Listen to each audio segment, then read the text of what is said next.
샬롬. 하나님과 동행하는 새벽기도회 달라스 임마누엘 교회 권성철 목사입니다. 오늘도 하나님과 동행하며 풍성함을 누리시는 저와 여러분이 되시길 주님의 이름으로 축복합니다. 오늘 말씀은 고린도전서 8장 1절에서 13절까지의 말씀입니다. 우상의 제물에 대하여는 우리가 다 지식이 있는 줄을 아나 지식은 교만하게 하며 사랑은 덕을 세우나니 만일 누구든지 무엇을 아는 줄로 생각하면 아직도 마땅히 알 것을 알지 못하는 것이요 또 누구든지 하나님을 사랑하면 그 사람은 하나님도 알아주시느니라.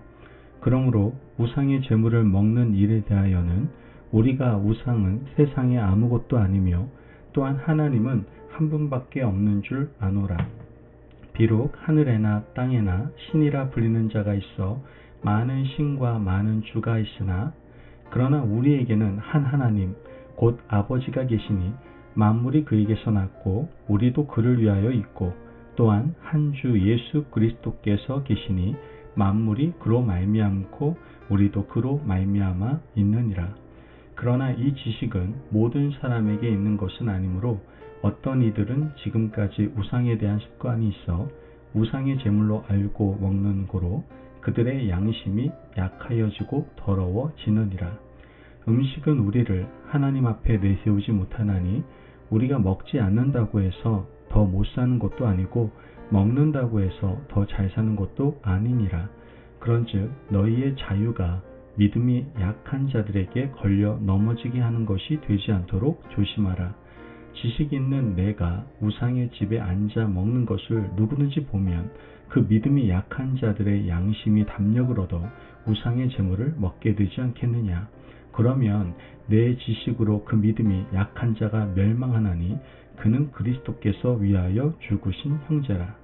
이같이 너희가 형제에게 죄를 지어 그 약한 양심을 상하게 하는 것이 곧 그리스도에게 죄를 짓는 것이니라. 그러므로 만일 음식이 내 형제를 실족하게 한다면 나는 영원히 고기를 먹지 아니하여 내 형제를 실족하지 않게 하리라. 아멘. 하나님의 말씀입니다. 노블레스 오블리주라는 말이 있습니다. 이 노블레스 오블리주는 사회적으로 명망있고 존경받는 사람들은 사회적 책임과 의무를 다해야 한다라는 의미입니다. 서양에는 노블레스 오블리주를 실천하는 사람들이 참 많이 있습니다. 정치하는 사람들은 정치적인 의무, 도덕적인 의무뿐만 아니라 도덕적인 책임, 사회적인 책임도 다 감당을 합니다. 돈을 많이 버는 기업인들의 기부도 아주 일상화되어 있죠. 하지만 아직 우리나라에는 이 노블레스 오블리주를 실천하는 사람들이 그리 많이 있지 않은 것 같습니다. 고위 공직자 임명을 앞두고 실시하는 국회 청문회를 보면 정말 한숨이 절로 나옵니다. 어떻게 저런 사람들이 고위 공직자가 될 수 있을까 하는 한탄이 나오는 것이죠. 노블레스 오블리주는 교회 공동체에서도 사실 굉장히 중요합니다. 교회 안에는 먼저 된 자들이 있고 나중된 자들이 있습니다. 남들보다 먼저 하나님의 은혜를 받고 교회의 일원이 되고 직분을 받아 사명을 감당하는 사람들이 있습니다. 목회자와 중직자들이 그들이라고 할 수 있습니다. 그런데 교회 안에는 이제 막 신앙을 시작하는 사람들도 있습니다. 먼저 믿고 영적으로 성숙한 사람들에게 요구되는 것이 바로 영적인 노블레스 오블리주라고 할 수 있습니다. 먼저 하나님의 선택을 받고 직분을 받았으니 말씀을 실천하고 헌신해야 된다라는 것이죠.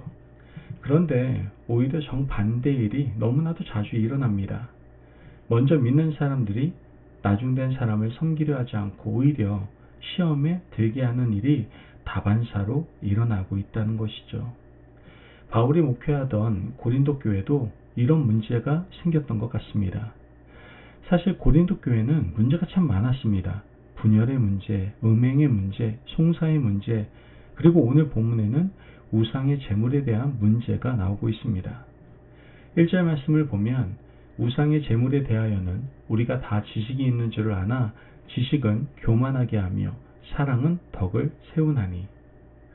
우상의 제물은 우상에게 바쳐진 제물이라는 뜻입니다. 고린도 지역은 이방인의 신전이 많이 있었습니다. 아프로디테를 섬기는 신전을 비롯해서 우상을 섬기는 신전이 많았기 때문에 이곳에서 유통되는 대부분의 고기는 신전을 거친 고기였습니다. 그 때문에 교회 안에는 시장에서 파는 고기를 먹어도 되느냐 안 되느냐 하는 논쟁이 있었던 것이죠. 바울은 우상의 제물에 대하여는 우리가 다 지식이 있는 줄 안다라고 말합니다. 그렇다면 그 지식은 무엇을 말하는 걸까요? 4절 말씀을 보면 그러므로 우상의 제물을 먹는 일에 대하여는 우리가 우상은 세상에 아무것도 아니며 또한 하나님은 한 분밖에 없는 줄 아노라. 우상은 아무것도 아니고 하나님은 한 분밖에 없다는 말씀이 우상에게 바쳐진 제물에 대한 지식이었습니다. 즉 믿음이 굳건한 사람들, 우상이 바쳐진 제물에 대한 가치 정립이 되어 있는 사람들은 고기를 먹는 일에 거리낌이 없었습니다. 왜입니까? 우상에게 드려진 제물도 하나님께서 창조하신 피조물이기 때문입니다. 우리가 하나님의 자녀이고 하나님이 세상의 주권자이신데 자녀인 우리가 무엇을 먹든지 문제가 될 것이 없다는 것이 성숙한 믿음을 가진 사람들의 생각이었던 겁니다. 그런데 믿음이 어린 사람에게는 시험에 들기 좋은 문제였다는 것이죠. 7절 말씀을 보면 그러나 이 지식은 모든 사람에게 있는 것은 아니므로 어떤 이들은 지금까지 우상에 대한 습관이 있어 우상의 제물로 알고 먹는 고로 그들의 양심이 약하여지고 더러워지느니라. 바울은 이 지식은 모든 사람에게 있는 지식이 아니라고 분명히 말합니다.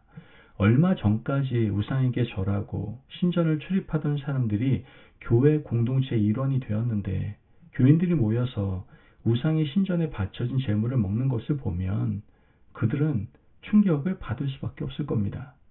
물론 그들이 질문하면 설명하면 되겠지만 시험에 들어 자리를 박차고 나가버리면 설명할 기회조차도 얻지 못하는 것이죠.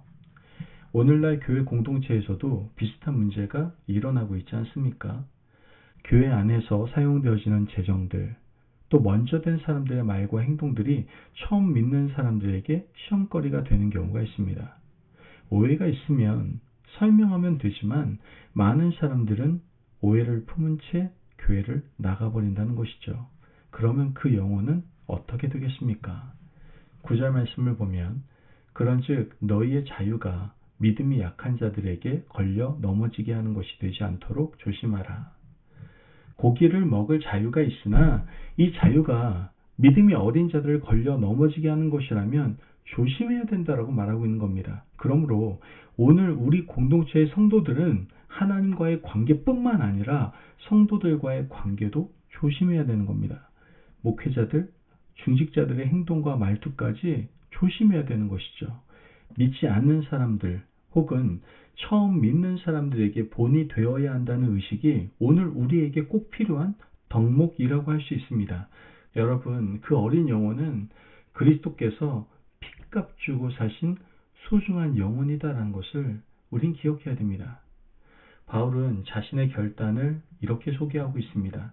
13절 말씀을 보면 그러므로 만일 음식이 내 형제를 실족하게 한다면 나는 영원히 고기를 먹지 아니하여 내 형제를 실족하지 않게 하리라.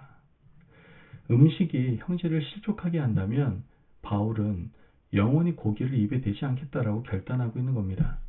바울이 무엇 때문에 이렇게 결단하고 있습니까? 다른 것이 아닙니다. 영혼 때문입니다.